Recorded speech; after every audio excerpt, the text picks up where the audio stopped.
Welcome. Baga dhuftan hordoftootaa fi dinqisiifattoonni keenya jajjabeen ilmaan Oromoo qaqqaaliin ijoolleen Oromoo jaalattan akkasuma waraana adda bilisummaa Oromoo Marros, Jawaaris, Baqqalas, Daawudis Oromoodhaaf warra of kenne hundaa warri jaalattan hundi keessanuu na argitanii yoo jettaniin gammaddan abdii qaba waan ta'eef akka isin gammaddan baay'ee namatti toltu. Anis ammoo akkasuma gammadaa isin arguu guyyaa. Kanaafuyyuu amma sagantaan keenyarraa guyyaa guutuu gara chaanaal yookaan gara yuutuubiitiin ergaa kiyya guutuu dabarsee ture. Amma haa ta'uuti waan kana akka Oromoo waliigalaatitti waan ergaa gaggabaabduu wayii isinii dabarsuu barbaadu jira. Kanarratti mee anis yaada kiyya isiniif haa qoodu. Warri gara yuutuubiitiin na hordoftan dhageeffattanii jirtanii. Waan haarawaa miti yoo irratti yaada adda addaa dabalame rakkoon qabu. Garuu warri amma dhuftan hundi keessan gara yuutuubiitiin nu hordofne yuutuubii kiyyannallee baruu yoo barbaadan liinkii irra isinii kennee jirra. Gasseentanii cuqaasuu qofa laayikii gootanii sabiskiraayib gootanii cumaan ergaan keenya isin bira gahaa jechuudha. Waraanni naannoo Tigraay bifa haarawaan jalqabee jira. Waraanni bifa haarawaan jalqabee jira. Haga malee fi anseenu kanatti karaa gaashenaatiin waraanni addisiin jalqabee jira. Mootummaan irra waaldayaa qabadhee jira. Naannoo waaldayaa hunda dhuunfadhe jechuudhaan waraanni Abiyyi Ahmad achiibsaa ture. Baacaan dabalee guyyaa ibsa kennee ture. Ibsa inni kenne sana agartanii uummanni Tigraay jaldeessan yennaaniin qabsoo haarawa jalqabanii jiranii. Amma gara gaashenaatiin waraana guddaa waraanni mootummaa baay'ee miidhamee jira. Waraanni addisiin lolli aaroofni jalqabee jira jechuudha. Ammas kanaan wal qabsiisee waan har'a isinirraa dubbachuu deemu waan addaati. Waa'ee araaraa irratti jechuudha. Waa'ee araaraa kanarratti yaada isinii qabadhee dhiyaadhee jira.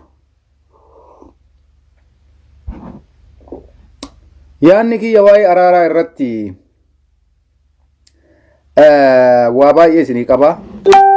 Waan ani isinii qabu kana dhageeffadha. Isinillee yaada keessan itti kennadha. Maaliifi yaada keessan kennachuu barbaachisa sirrii jechuu yaadni keessanis yoo barbaadanii ijoolleen lakkoofsi kiyya isin bira jiru kanaan dura naa dawwalaa turtan gara iimootiin naa dawwaltanii daqiiqaa muraasa naa obsaa yaada kiyya ibsadhee achi booda isinillee dawwaltuu jechuu garuu xiqqoo carraa naa kenname xiqqoo naasa'a hagaan xiqqoo dubbadhu achi booda naa dawwala warri dawwaluu qabdan amma waan tokkotu na fide har'a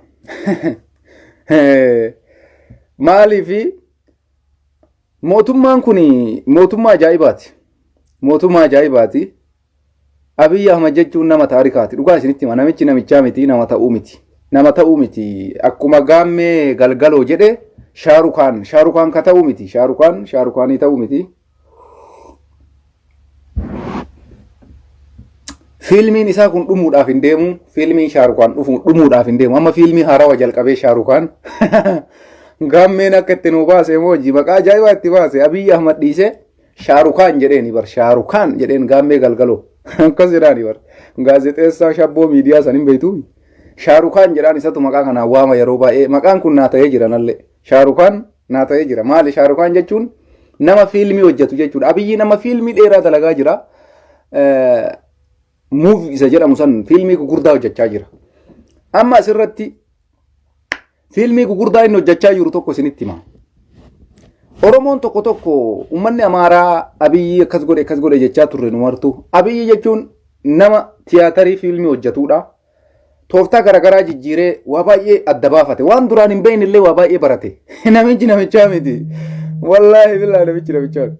Waanuma duraan ofii isaatii hin beeknes waan hin beeknes waa baay'ee barate. Itoophiyaa kana keessattis waa baay'ee barachuuf yaalee waan barachuu barbaadullee argatee jira jechuudha. Amma maaliif Shaarukaan isiniin jedhee Shaarukaan jechuun nama fiilmii hojjetu hin beektu.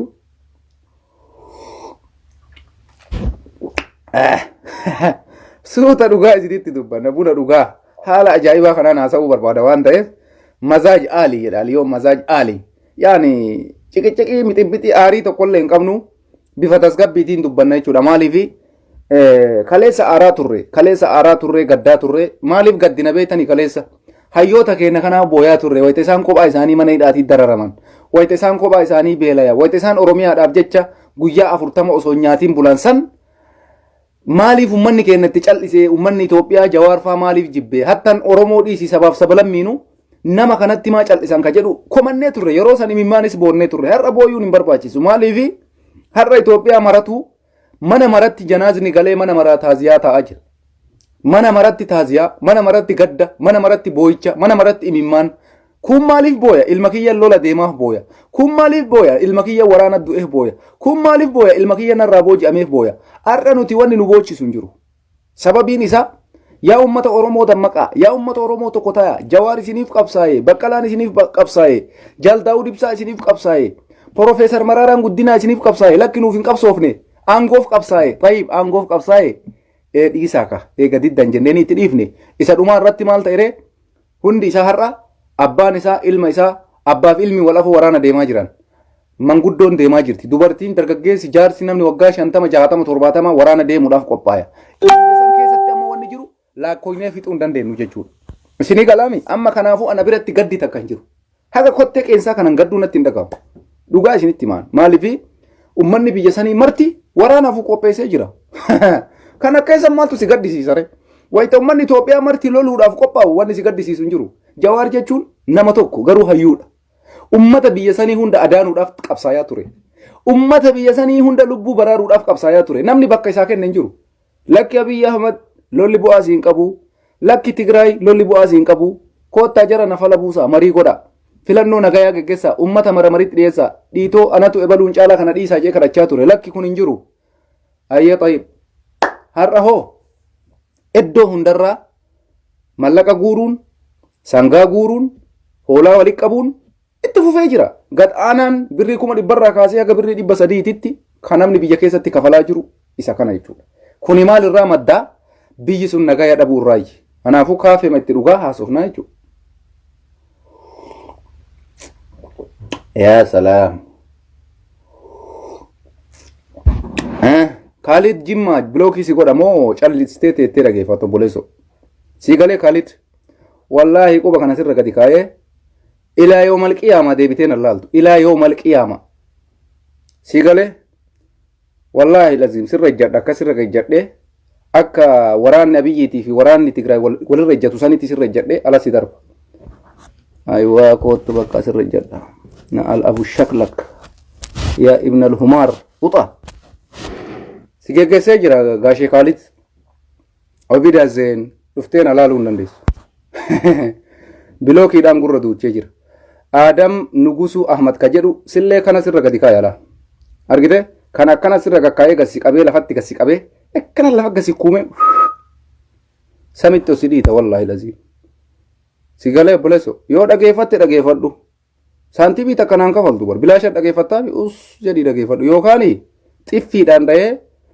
akka poolisiin keessan biyya keessatti uummata harka ol qabee eessaa dhufte ani gabareedha osoo inni jedhuun itti taphatan sanitti quba kanaan sirra fiiga jechuudha amma Khaalidiin dhaba godhe Daarussalaamaa godhee jira inni amma deebi'een alaaluu hin danda'u maan na fayyada qoshaashaan baasee jira jechuudha namni isinii ta'e adabaan na dhageeffachuu ka isiniin taane hoo gara OBN karaan duuda lukkuu maaltu si cinkee jala si fide si galee obboleessa kiyya kanuma ani dimokiraasiidha biyya ana biratti dimokiraasiidha carraasii kennaa adabadhu siin jaa maqaasidha yoo didde ammoo kuni bilaashaa narraan taa'uu jechuudha bilaashaa miti qubni kun kanarra jiru bilaashaa miti si gala dirqama dhuftee na laaluun qabdu maannaa goota guyyaa takka waraana adda bilisummaa Oromootiif birrii buuste guyyaa takka Jawaarii sagalee taate guyyaa takka waa'ee Oromoo dubbatte maana laaltaree tayyib maaluma gootaa na jala dhufte waluma na ajaa'iba baran wallahi billahi la ajaa'iba waan takka nan fayyadu baay'inni keessanuma takka nan fayyadu hin baay'atina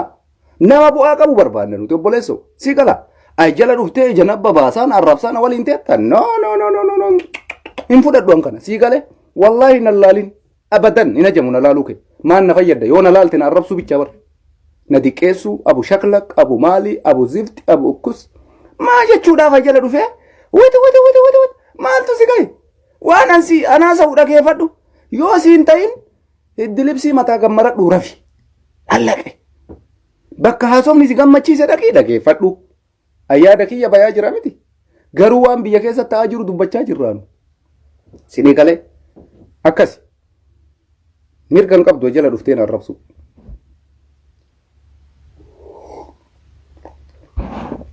sinii galee akkasi isinii gala Khalid geggeessee jira guyyaa qiyaamaallee waliin agarru isaanam cufe gaafaan feesbuuka biraa banadhee dhufee yoo na laale malee amma feesbuuka kiyya hunda jalaa hin baasisa feesbuuka kiyya hunda jalatti bakka argetti funyaan kana qabee gaddarba mana kiyya keessa kuni mana kooti mana kiyyatti waan fedhe haasa'uu mirga qaba jaran mirga namaan sarbinaatiniin jechuu barbaadeeti. Atillee boo'ee darbita Abdalla Shuruuf dhaabbadhu ati sinurraa yoo booyyee kana deebiste lammaffaa si geggeessa amma yaada kiyyatti haaseenuu kanaaf dhugaa isinitti himaa warri Jawaar deeggartan warri Marroo deeggartan warri Profeesar Maraaraa Guddinaa deeggartan sakandii takkaaf hin gaddina sakandii takkaaf nuti warra dhugaa qabudha nuti warra haqa qabudha amma ummanni biyya sanii hundi wareegama kafalaa jira Itoophiyaan hundi dhugaa isinitti baata Jawaar qofti kophaan miidhamne Baqqalaan qofti kophaan miidhamne Jaal Daawud Ibsaa qofti kophaan miidhamne Itoophiyaan sun hundi wareegama qaalii kafalaa jira ummanni biyya sanii kanaafuu wanni nama aarsus wanni nama boochisuus hin jiru jechuudha wanni jiru takkattiin gabaree miskiina kana garaa nama nyaata ka osoo inni jiraachuudhaaf umrii dheeraa jiraachuudhaaf karoorfatee imataa'u Abiyyiin Ahmad dhufee leenjii itti kennu kana nama gaddisiisa inni umrii dheeraa jiraachuu barbaada gaafa ani as taa'ee akka Oromootitti tokko ta'ii akka Oromootii an dubbadhu jedhu lakki Abiyyiin nan dhiisuu naan je'e na dide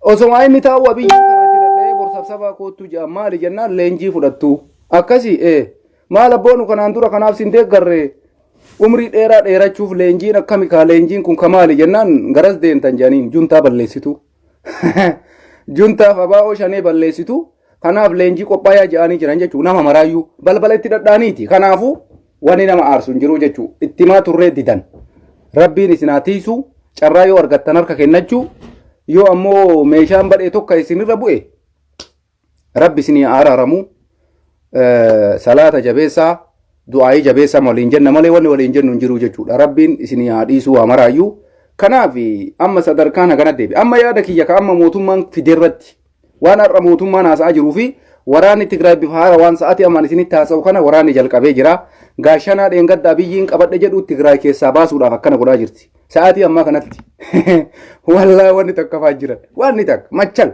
waraanni Abiyyi Ahmad gololee mara keessa fiiguu jammaree akka dheengaddaa sanii jarri asii waldaa qaban bakka ofiitiin geetti isiniin hin jenne as oofanii deeboon deebi'aa jirti isiniin jeeban isitti hime bara bakka barbaadanitti sochoofataa jiran iddoo diroonii jalaa baayan iddoo Abiyyiin Ahmad xayyaaraan rikutuu hin dandeenye kana jalatti galfattee jaratti akaayaa jirti amma kunoo dhageeffadhaa jala deemaa yuutuubii warra soddaa Abiyyii kanan jaalattuumi dhaqaa dhageeffadhaa waan ajaa'ibaatti haasa'amaa jira waldaa qabanne jedhanii jarri bakka birii waraan addisii banamee lola jaba geggeeffamaa jira isiniin jedha kun asumaan gurra isinaafuu yaada kiyyatti isin yaadeebu waan ijoo guyyaa har'aa mootummaan biyya bulchaa jiru Abiyyiin Ahmad akka biyyoolessaatitti marii waliigala biyyoolessaa jedhanii marii godhuudhaaf waan qophaa'eetu jira marii kanarratti manni maree bakka bu'oota uummataa itti waliigalamee marii kanarratti waliigalanii jiranii mariin kun ka godhamu uummata hunda waliin paartilee siyaasaa hunda ka ammatee maal jedhaa achi keessatti mariin goon kuni mootummaan kun mootummaa uummataati mootummaa uummanni filate kana waadaa seenee ture waadaan seene sun filannoo booda marii biyyoolessaa godha jedhee amma immoo marii biyyoolessaa ka uummata hunda hammate san gochuudhaaf mootummaan Itoophiyaa manni maree bakka bu'oota uummataa itti waliigalee xumuree itti waliigalanii jiran jira. Asirratti mariin biyyoolessaa kun Oromoo of keessaa qaba isa jedhu faa laaluu dandeenya. Oromoon tuni tami isa jedhu laaluu dandeenya. Fakkeenyaaf yoo Oromoo keessaa Abiyyiin Baraaraas bakka bu'ee paartii Kafaa'os bakka bu'ee paartii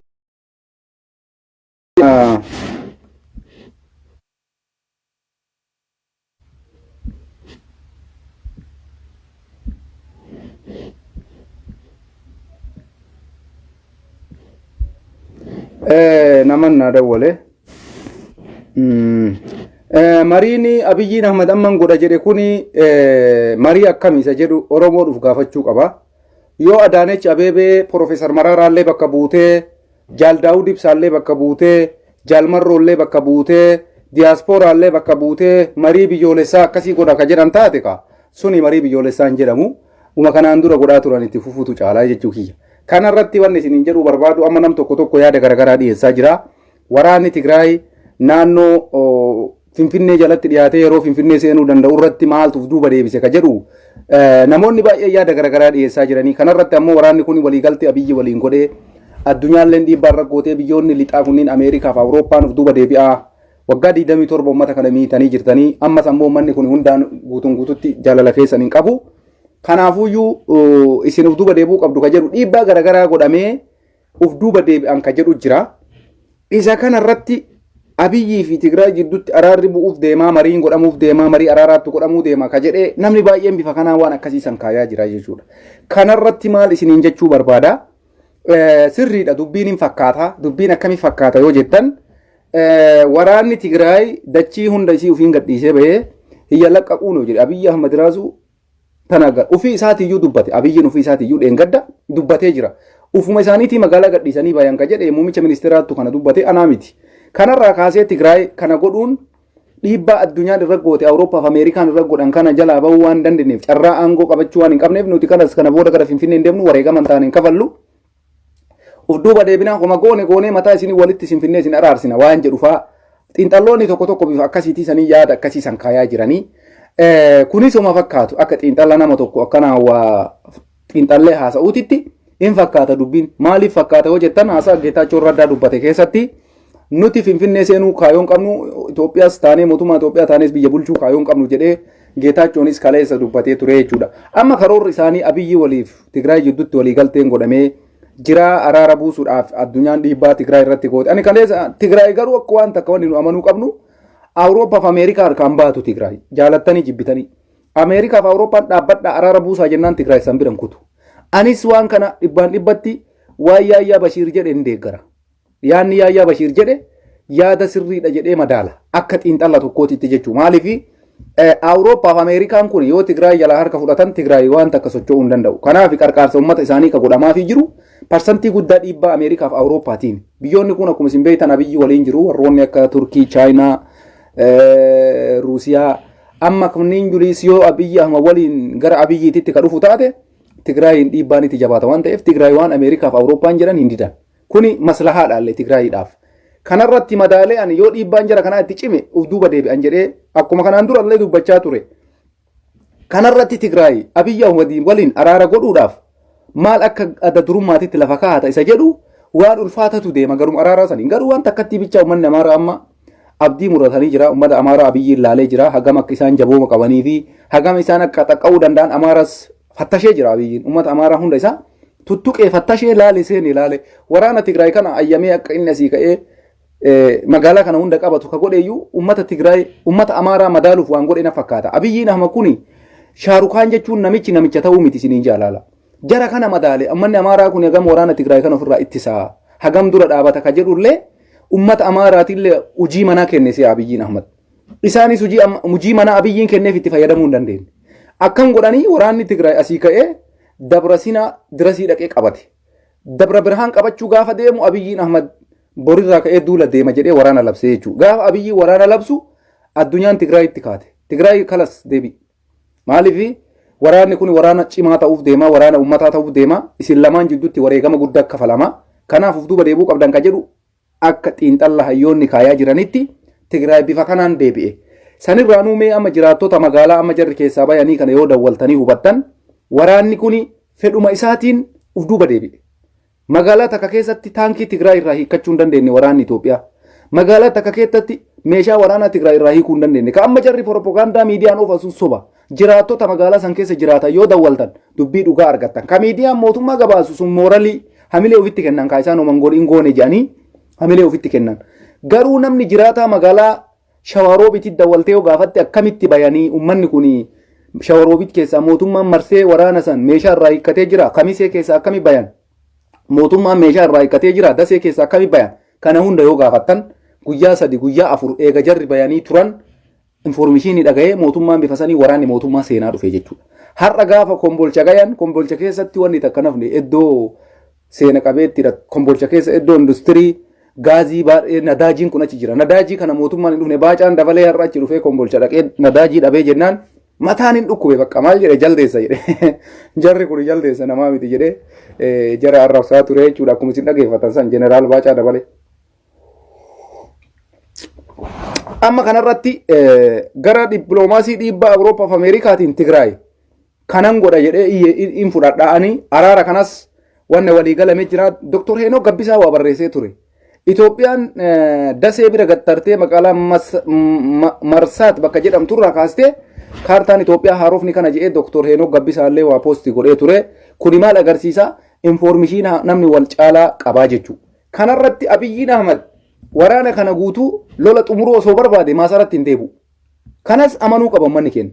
Abiyyiin osoo waraana xumuruu barbaade jidduun ka'eetiin waajjiratti deebi'ee Awurooppaa fi Ameerikaa dawwalee na bira dhaabbadhaa marii goonaa jedhee Afrikaa keessaa aga maasara ol deebi'e mootummaa meeqaa dawwale Abiyyiin?